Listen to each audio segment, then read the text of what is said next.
Hello, good afternoon, and welcome to the Citi Prime News. The news is live from our studio at Adabraka in Accra.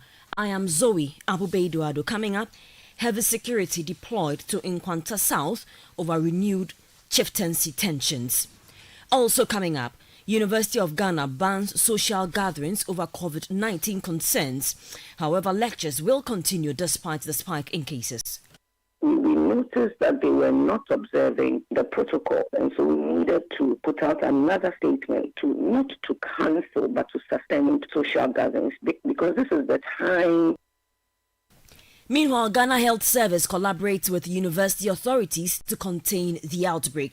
Still ahead, OSP appeals Kumasi High Court ruling acquitting and discharging former nominee for MC of Joabing, Alexander Kwabena Safo Kantanka. And later, Ghana Registered Nurses and Midwifery Association criticizes Parliament's Health Committee's rescheduling of key meeting on conditions of service.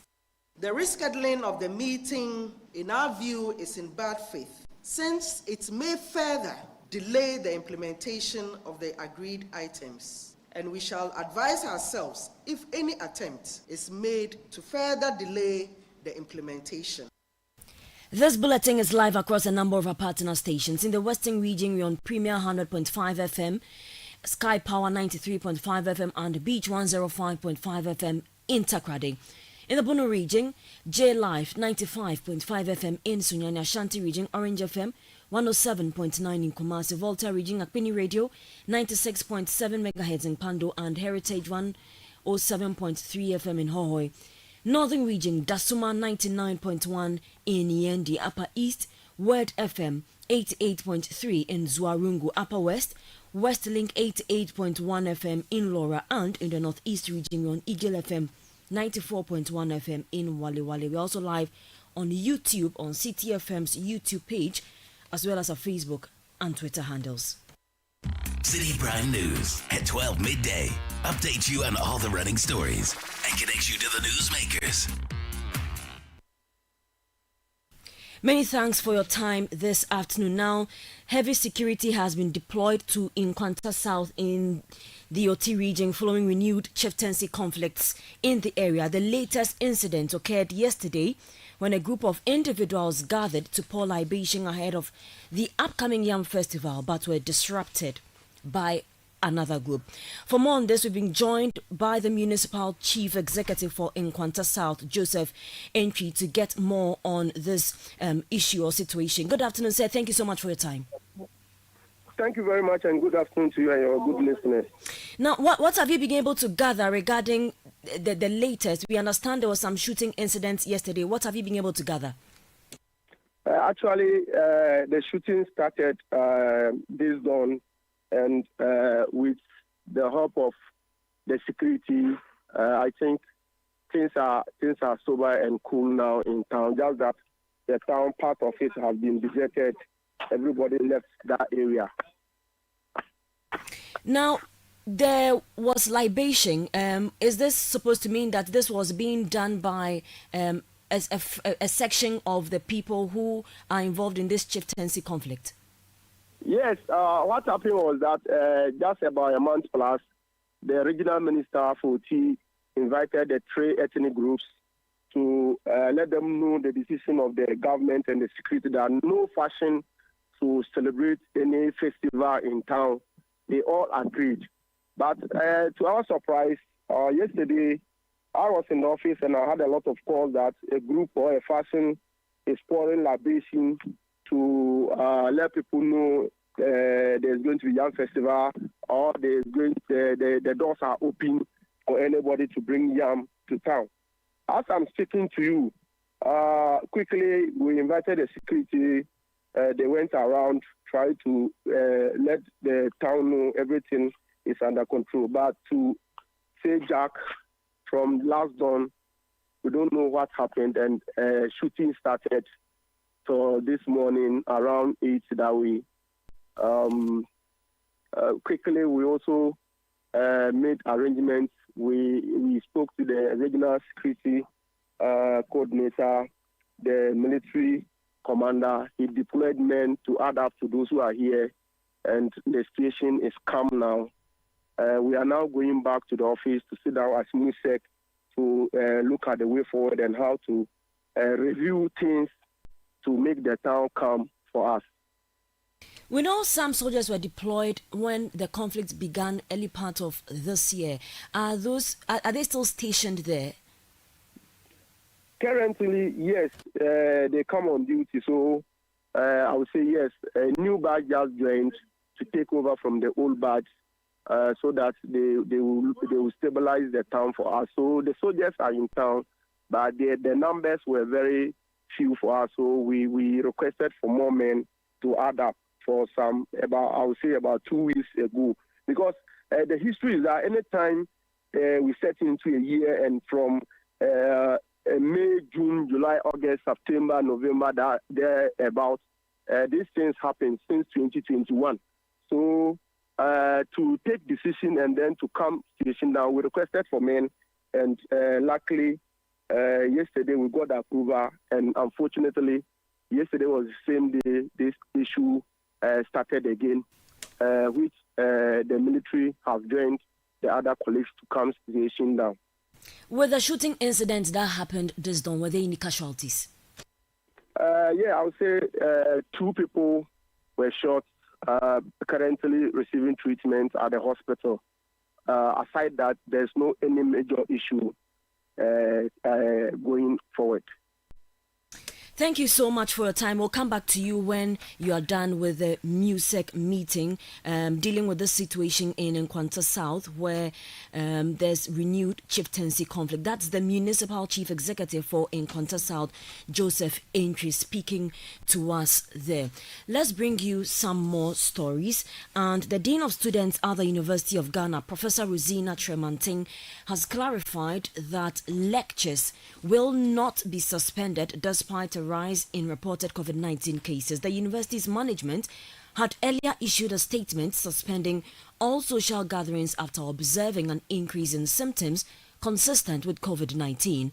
Speaking on the Citi Breakfast Show, Professor Tremanting explained that the suspension of social events was prompted by students' failure to adhere to earlier safety advisories when the first cases emerged. She noted that the measure is intended to prevent potential super spreader events, especially as the university enters a period of mass whole week celebrations. The numbers were increasing, so more people were coming into the hospital with flu-like symptoms and testing positive for COVID.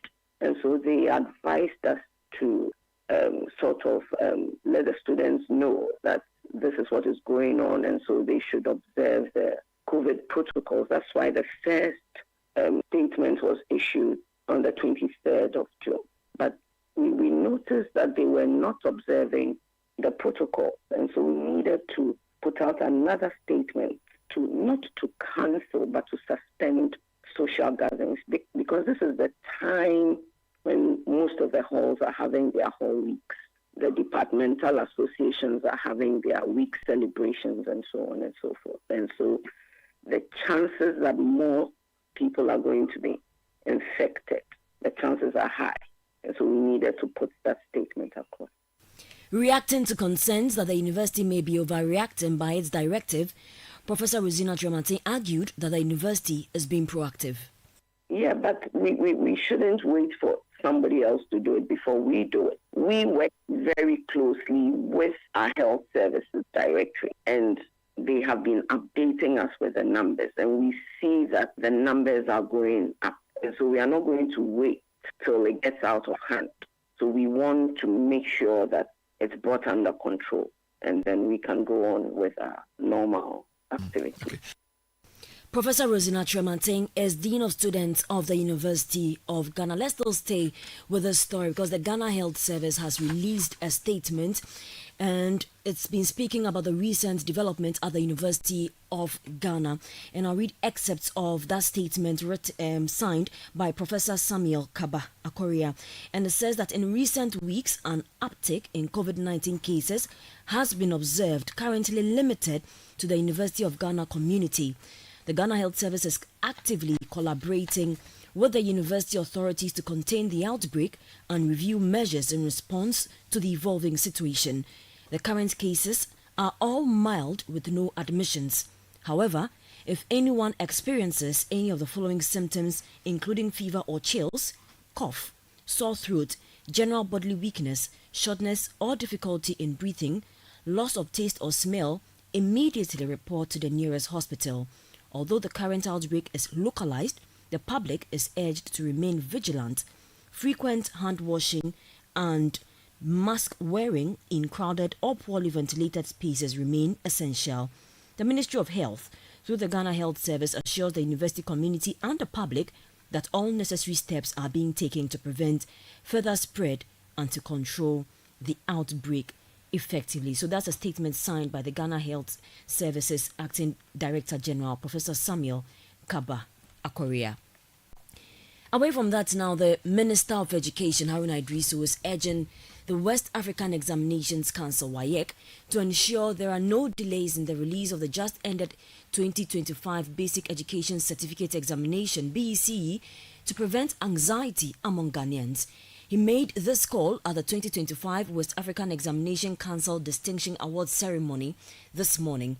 He, however, commended WAEC and the Ghana Education Service for their relentless effort in ensuring the success of the examinations. Let me congratulate and commend you for a very successful conduct of the BECE. There were a few incidents, naturally so, even if there was no exams, some of those incidents will happen. What we expect of you is early, timely release of the results, so that the anxiety and anxiousness of our students and it will be resolved. So to the awardees, God bless you. We are proud of you. The country is very proud of you. Thank you. Haruna Idrisu further noted that government is set to introduce the Ghana Scholarship Authority Bill in Parliament in the coming weeks. He urged the chairman of the Parliamentary Select Committee on Education, Peter Nochukotoe, to support the initiative in Parliament when presented. Be introducing in Parliament within the next few weeks the Ghana Scholarship Authority Bill on behalf of Excellency President John Dramani Mahama, as he pledged to the Ghanaian people to deal with nepotism, cronyism that was associated with the award of scholarship.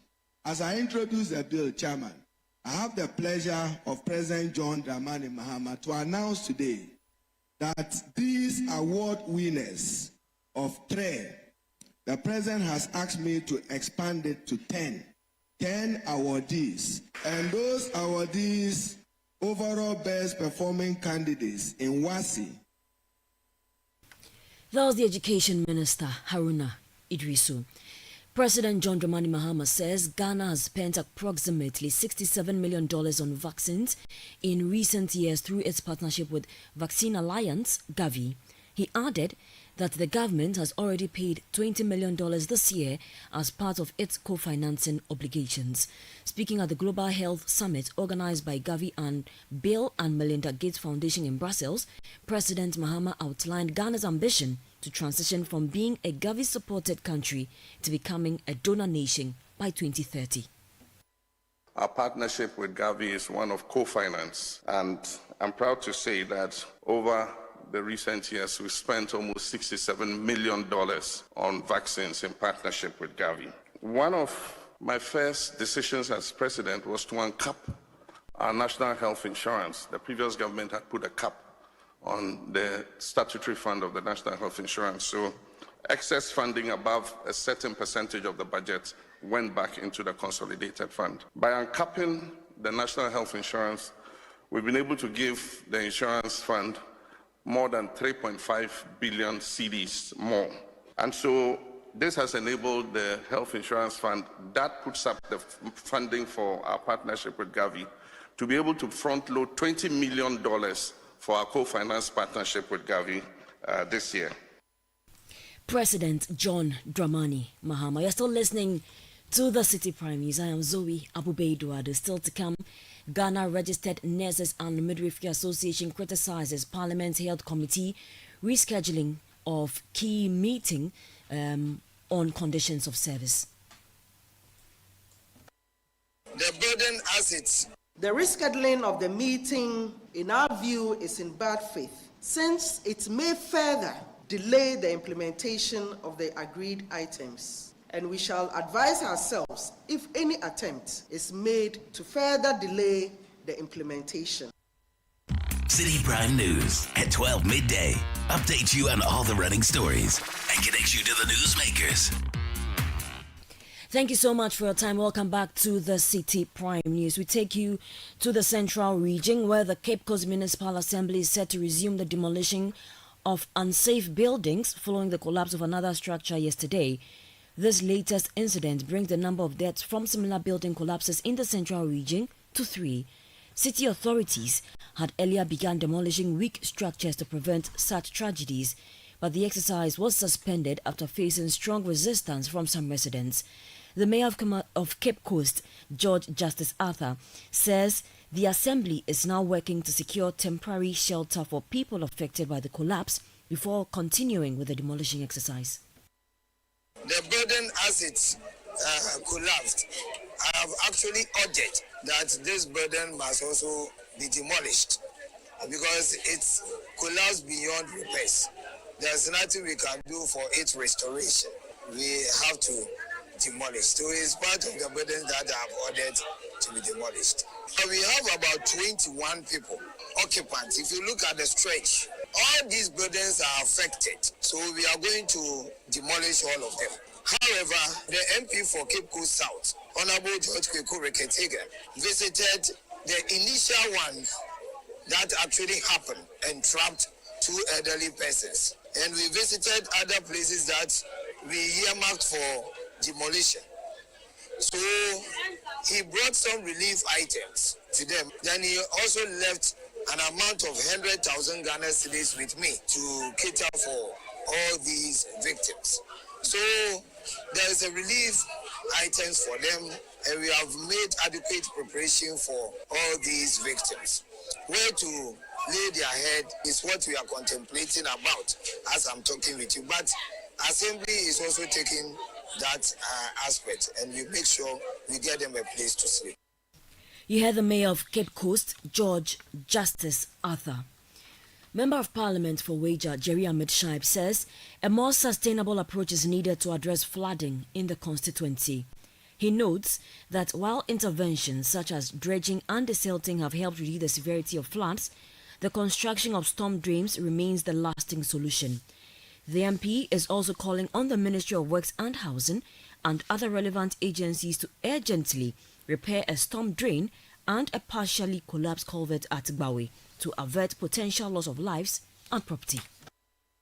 What we need now is medium to long-term measures, including getting... We do apologize for that poor quality of that audio there. Let's bring you one of our headline stories where the Ghana Registered Nurses and Midwives Association has expressed strong disappointment in the Parliamentary Select Committee on Health for what it describes as a breach of an agreed roadmap aimed at resolving outstanding issues related to the implementation of revised conditions of service. This follows the association's decision to suspend its nationwide strike earlier this month, based on assurances from the committee that concrete steps will be taken to implement 4 key items in the agreement. However, the Ghana Registered Nurses and Midwives Association says the Health Committee has unilaterally rescheduled a crucial meeting initially planned for June 26 to July 10, citing the absence of some key stakeholders currently outside the country's jurisdiction.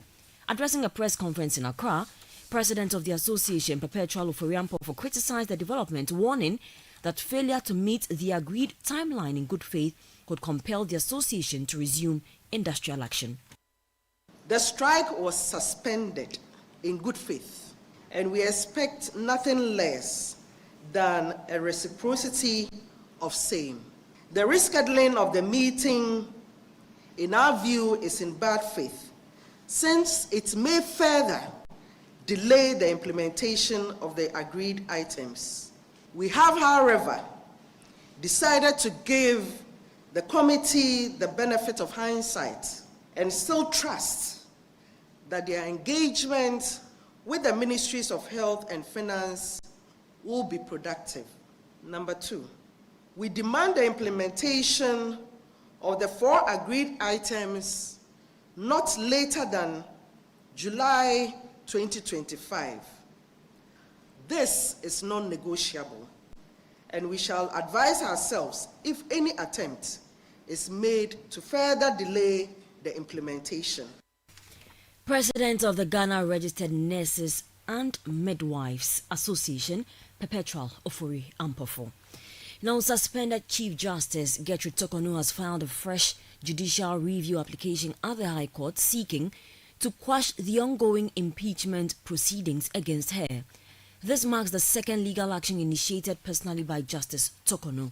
Earlier, she petitioned the Supreme Court to interpret Article 1468 of the Constitution in a way that allows her to waive her right to an in-camera hearing. In her latest application, Justice Tokonu argues that the impeachment process has disregarded the rule of law and principles of natural justice. Speaking at a press conference, she accused the committee chaired by Justice Puamang of abandoning the proper procedure for committees of inquiry. Instead, she says they have wrongly adopted civil litigation procedures, and even those she claims are not being properly followed. On 15th May, the committee decided, without listening to my lawyer, that it will conduct the hearing not as an inquiry, but as litigation. Then they decided that the petitioners can call public officials to confirm what they themselves have not testified to.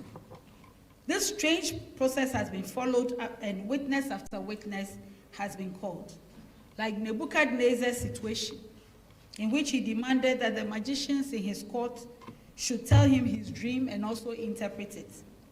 My lawyers are left to guess which allegations in the petitions that I received on 27th March are supposed to be the subject matter of the testimonies that the witnesses have referred to. Ladies and gentlemen, it is this total absence of compliance with all known rules of fair hearing that has caused my lawyers to file applications for judicial review in the High Court to declare all the proceedings void. You heard that the suspended Chief Justice Gertrude Tokonu. Meanwhile, former Eastern Regional Minister Seth Champon has expressed concern over the ongoing impeachment proceedings against the suspended Chief Justice. He warned that the manner in which the process is unfolding could set a dangerous precedent and undermine the foundations of Ghana's democracy. Speaking on Channel 1 TV's Breakfast Daily, Mr. Champon cautioned that the current handling of the matter risks eroding public confidence in the judiciary. I will sit and tell all of us that what we are doing to the Chief Justice will come back to haunt us as a people. It is not fair and it is not right. The rules tells us, if you go to Article 296, we must, where the Constitution does not prescribe in certain terms, we need to establish certain rules by way of instruments to guide those who will be doing the bidding of the Constitution in such processes. Like I said, we haven't done that before. It's a novelty. And so we have that gap there. So when we are going through these processes and we do not permit it to happen in territories that are known, it worries every person.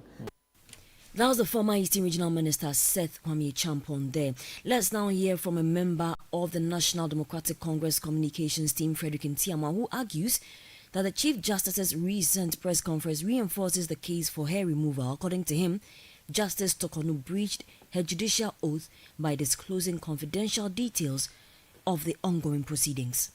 Her to have gathered that courage to come out to expose process that is supposed to be confidential. This is one of the major reasons why she should go. I'm saying this because she's the one who has taken an oath to defend the Constitution at all times, And the same person who is the head of the judicial service at the Supreme Court, interpreting the Constitution, is breaching the same provision of the Constitution. What does Article 146, Clause 8 says? That the hearing should be in camera. In camera. Now she's come out and she's giving details about the procedure, the allegations that she claimed were filed against her, things that are supposed to be confidential, because we've had this process before. Even though it didn't involve Chief Justice, we've had... Frederick Inama is a member of the NDC communications team. Now, the Office of the Special Prosecutor has filed an appeal challenging a High Court ruling in Kumasi that acquitted and discharged Alexander Kwabena Safo-Kantanka, the former nominee for Municipal Chief Executive of Joabeng in the Ashanti region. Mr. Safo-Kantanka was at the center of public controversy after a video surfaced in 2021 showing him demanding refunds from assembly members who had voted against his confirmation. The OSP subsequently charged him with 26 counts of corruption, alleging he paid bribes to influence the outcome of the confirmation vote. Although the judgment was initially scheduled for delivery in November 2024, it was delayed due to the transfer of the presiding judge and was eventually delivered on May 26, 2025. The court ruled that the video did not provide sufficient evidence directly linking him to the alleged bribery. In a statement issued today, the OSP expressed strong disagreement with the ruling, describing it as inconsistent with the weight of the evidence. Now, the continued disregard for life jackets used in communities in the Volta region on the stretch of the Volta region is raising serious safety concerns as both passengers and canoe operators trade blame while endangering lives amid worsening weather conditions. Despite acknowledging the risks, neither side is taking responsibility, prompting local authorities to call for stricter enforcement and renewed efforts to ensure compliance with safety protocols. Citi News' Volta regional correspondent Desmond Selasiago has more in this report. As erratic weather conditions intensify the dangers of inland water transport, the refusal of both canoe operators and passengers to wear life jackets along the Mepe-Adidome route is raising serious concern among residents and local officials. Though both sides acknowledge the risk, compliance remains low, with each group accusing the other of negligence. Passengers admit that crossing without life jacket is hazardous, but insist they are left with no alternative. They allege that canoe operators hoard donated life jackets, making them inaccessible, and the few available, they claim, are often tattered, filthy, and unusable. The first time I'm crossing, those who are the people to enforce rules and regulations at the river bank, they have been trying to do their best. The boat operators choose to do anything at all at the life, even if they have the life jackets. When they are dirty, they will not wash them, they will throw them away. Thereby, we don't have access to any of the life jackets. That's why we've been crossing without the life jacket. In authority to actually make sure rules and regulations are being obeyed, and more life jackets should be provided. Describing it as a vital project that could eliminate the need for daily river crossing under such unsafe conditions. Canoe operators, however, reject the blame, accusing passengers of simply refusing to use the jackets even when provided. They say most passengers, particularly men, avoid them for cosmetic reasons, worried about wrinkling their clothes, or believing the short distance doesn't warrant the discomfort. It is risky. That's why we are wearing one, because we know that one day maybe something can happen. But the customers, they are not hearing some of around here. So when you tell them, they say they are wearing coats already, so they don't need the life jacket. And then how they are saying that into you too, you cannot give them the life jacket again. Concerned about the rising trade, Assembly member for the Mepe electoral area, Amos Ahosubolo, is calling for immediate enforcement of safety regulations, particularly around mandatory life jackets use. As time goes on, we see donors coming with this life jacket to donate life jacket to our people. But as we can see that not even a single one on the distance on the boat, and you will be surprised where actually they are taking them to. So we are calling on our authorities if they can come and check. Citi News' Volta regional correspondent Desmond Selasiago filed that report. Thank you so much for your time this afternoon. That's how we end Citi Prime News, which came to you live from our studio in Adabraka. Log on to our website, citinewsroom.com, for more news. I am Zoe Abube Eduardo. Good afternoon. Citi News. We speak first. Reach our hotline.